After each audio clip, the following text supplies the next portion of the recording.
Best of luck in your search for a power regulator. Try to stay alive this time.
Say, this wouldn't happen to be your ship, would it? Because you sure walked in it like it was your ship. And if this ship is yours, well, mister, you owe Spacer's Choice a hefty fine. Afraid we gotta dock your pay.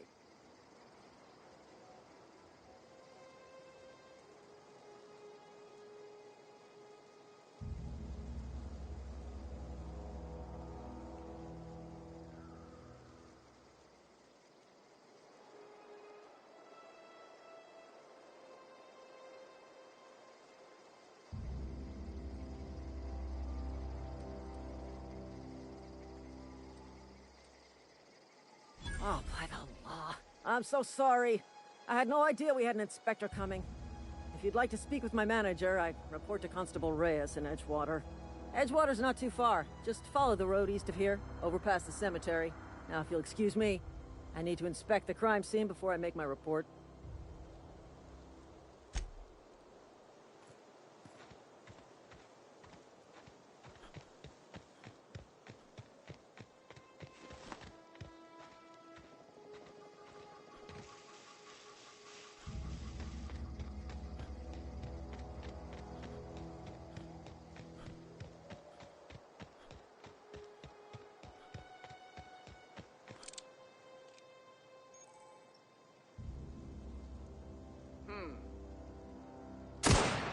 You hiding? Let you bleed!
Whoa, hey, where'd you come from?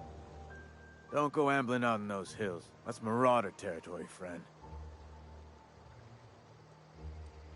Your pod? What are you on about? You take a bruise to the cranium? Ain't safe out here. You'd best head into town. Avail yourself of Edgewater's high walls. And low prices.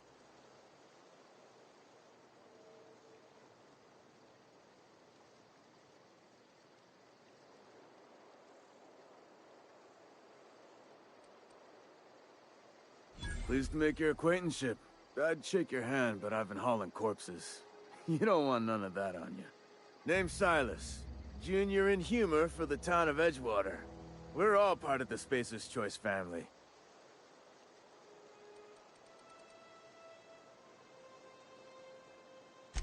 Hey, I earned that fancy title. Started off a lowly junior gravesite builder, then junior interment engineer. Oh, and I was a junior burial assistant for a time.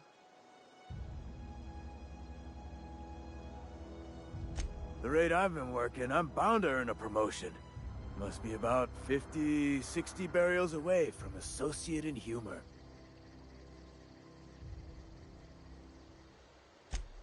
Definitely not the junior in humor, that's for sure.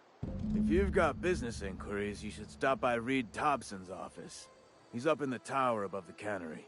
Head into town, follow the road. Look, you obviously ain't a worker. What's your racket? You a smuggler? Freelancer?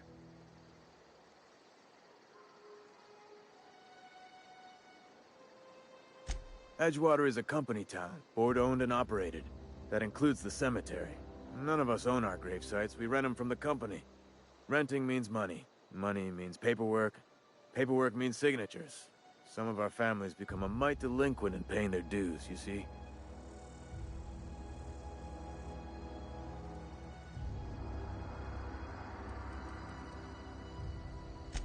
Four workers still haven't paid up. Phyllis, Conrad, Ludwig, and Martin Abernathy. He's a special case. You may want to twist his arm a little.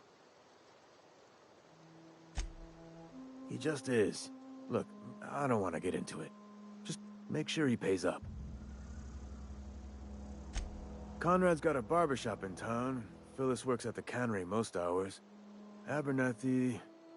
I ain't seen him in a few days. His domicile is near the cannery. You'll find him in town. All except Ludwig, that is. He's over by the landing pad.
Please don't touch anything. Your hands are probably crawling with germs. Physical hygiene recapitulates moral hygiene. Cleanliness is next to lawfulness. No, thank you. That's quite all right. I've seen enough body parts in my line of work. I'm Conrad. You will report to me if your hair fails to meet Spacer's Choice aesthetic standards. You will also report to me in the event of your death, whereupon I will clean and prepare your remains for interment.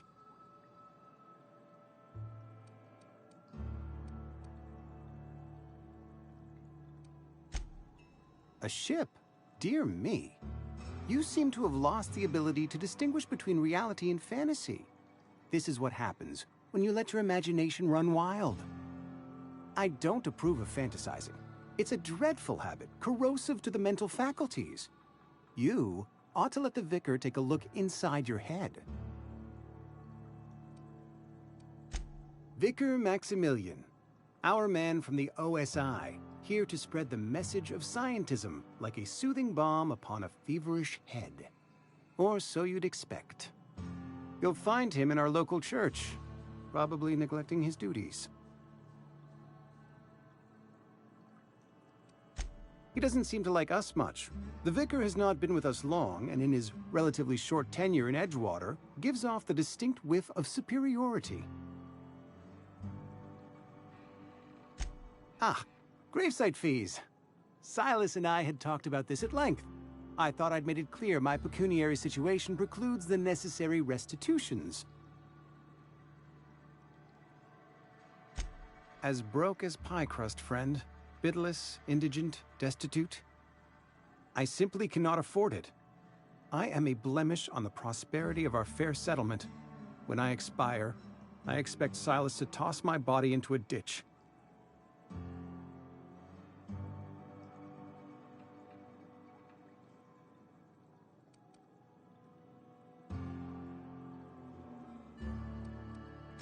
With what? My own blood?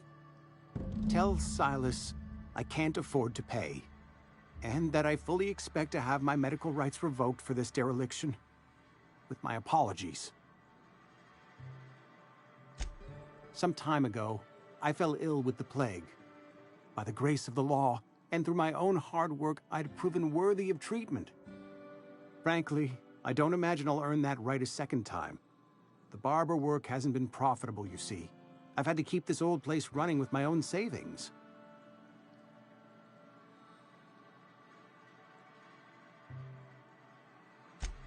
Not a bad idea.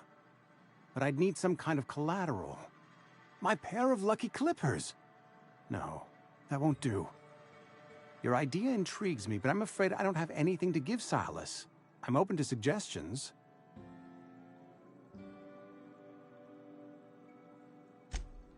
Much obliged.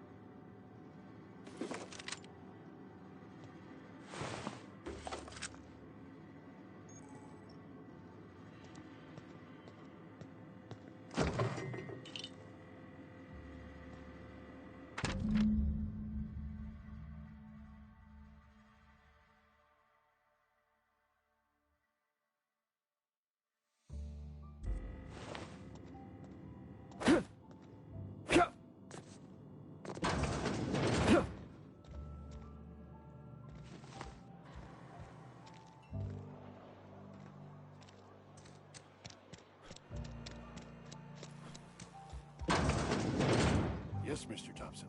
I'm fine. Whoa, did Mr. Thompson send you? Well, you tell Mr. Thompson I'll be right at my post. Tomorrow. Bright and early tomorrow. Because I'm definitely not plagued. As spry as a spring chicken. That's old Abernathy.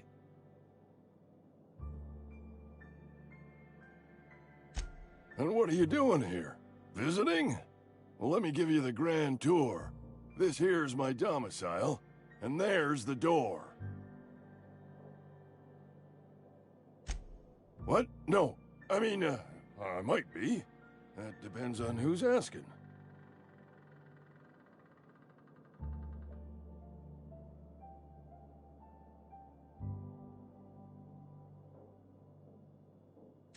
Silas knows, doesn't he? That's why he sent you. That's why he wants me to pay up. He knows.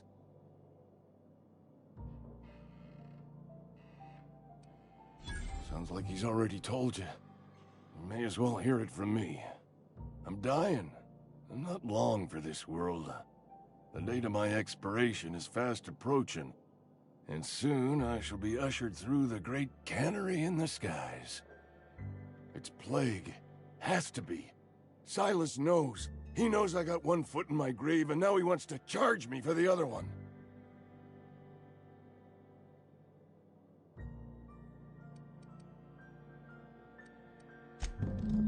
I'll pay your fees. I don't want any trouble from Silas. But if you could see a way to freelancing for me, I could really use the help.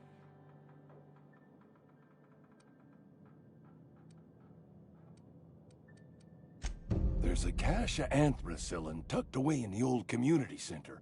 Powerful stuff. Stronger than what we got, anyway. I need you to break in, nab that medicine, and bring it back to me.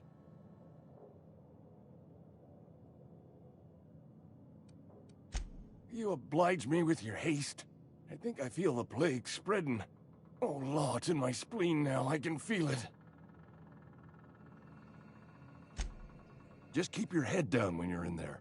Marauders have taken over. Probably tracking mud all over the archives.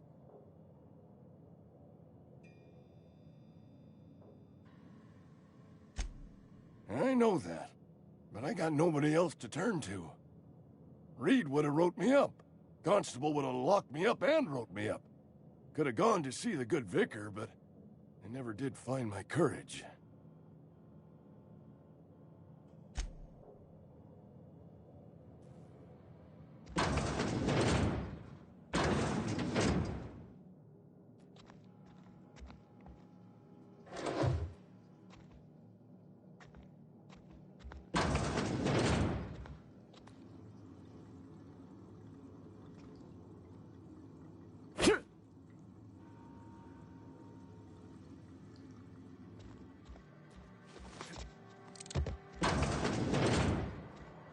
You're making a mistake working for Abernathy.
You the new worker?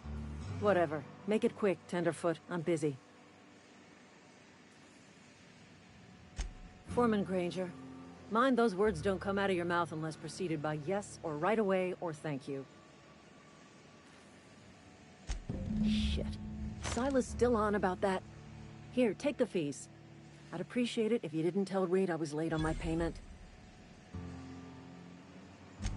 Because they're not my fees, and not my gravesite. Guy I worked with shot himself. I paid the bill.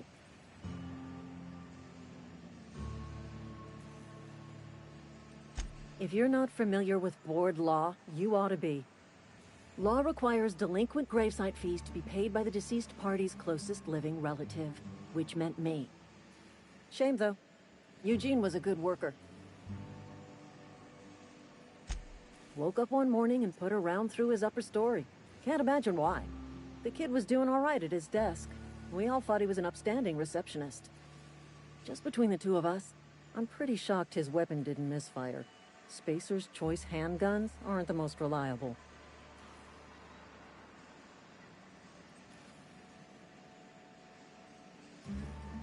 Eugene wasn't family.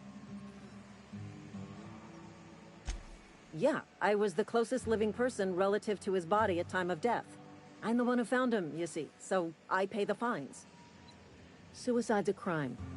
The legal term is irreparable damage to company property. What Eugene did to himself was vandalism. When one of your workers commits a crime, the entire town pays for it. In other words, Edgewater would have been penalized pretty hard. Whatever Eugene was worth as an asset, we would have had to pay out of pocket to Spacer's Choice.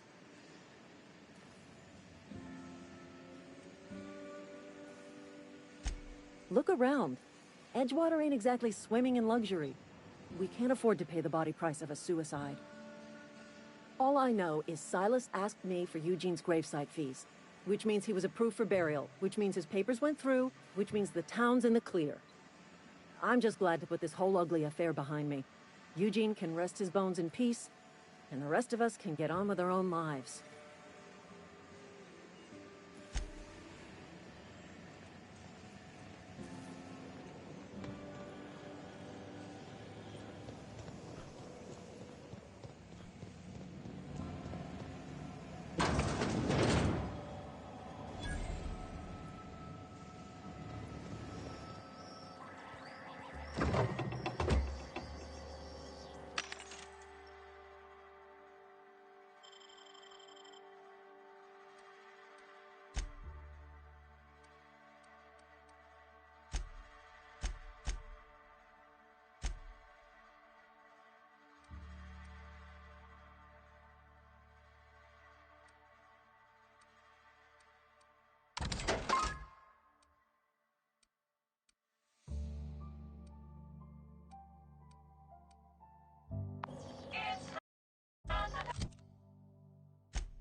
Hey, you hear about Wilson?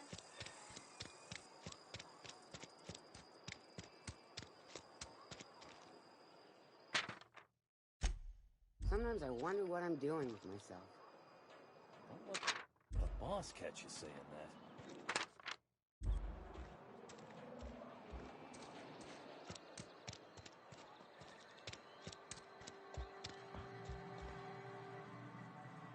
What can I do for you?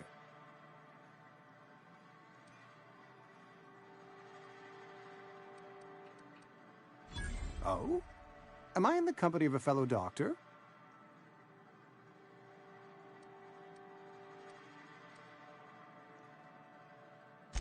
You may think that, but the tidiness of my fellow worker is my responsibility, alive or otherwise.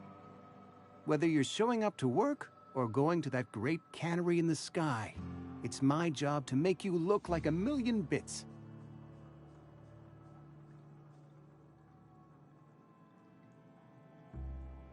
You know about Eugene? How? Then, you know Phyllis suggested selling off Eugene's gold teeth. I didn't approve of the idea then, and I don't approve of it now. Eugene's golden teeth were a family heirloom, representing 3 generations of poor dental hygiene. He took them to his grave. That's unthinkable.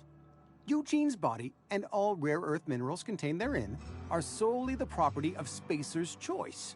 I can't ask Silas to dig up a man's body and pry a few teeth loose from his jaw just to pay my bills.